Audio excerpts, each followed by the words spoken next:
NAMWATER says no excessive damage to infrastructure has been recorded as a result of the release, except for 2 tourist vehicles which were washed away. However, the risk of death or serious injury still remains. As such, he issued a stern warning to the public residing downstream from the big catchment areas in the south to stay away from rivers even where they may be dry because of possible flash floods. They also recorded inflows at places such as Goreagap Dam, Von Bacht, Friedenau Dam, Driehoek Dam, and Olushanja Dam, NAMWATER said. NAMWATER, he adds, eagerly anticipates rivers such as Swakop, Kwiesep, Omaruru and Kunene to flow and subsequently recharge groundwater aquifers in such areas which largely have remained dry due to the drought. We are very satisfied with the south because all the dams, the major ones, are full of water. We are grateful that Driehoek get water. Obviously, we would like to have Driehoek full and Bondels Dam full as well in the south, because then the south is very much covered with, in terms of surface water. In terms of the central area, that we haven't received inflow into the central area dams. We know that the Gulf confluence has had water last night or this morning, and the Swakop River is downstream of Swakop Port Dam has flowed.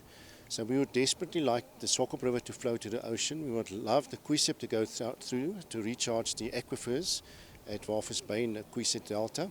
And then critical, we need the Omaruru River to flow and fill up some water in the Omdal Dam, which hasn't had water for many, many years, because that aquifer also needs to be recharged. NAMWATER says good rains across the central parts of the country have not yet translated into meaningful inflows into the catchment areas. He thus implored residents to sparingly use the scarce commodity. So there are definitely areas that seriously need water in the central area and the Namib area. Also the dams in the eastern area, which is the Ochiveru dams and the Dana Tilda at Gubabas, hasn't received inflow yet. If we go to the north, the Kunene River has been dry in the northwestern part of the country up there, so we still need rain.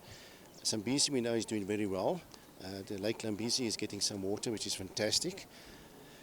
But we're very early in the rainy season, and last year, funny enough, we had the same scenario, that the rains came very early in the south and then only to the central area, which is not the normal pattern. He also dismissed any prospects of a reduction in tariffs as a result of the good inflows.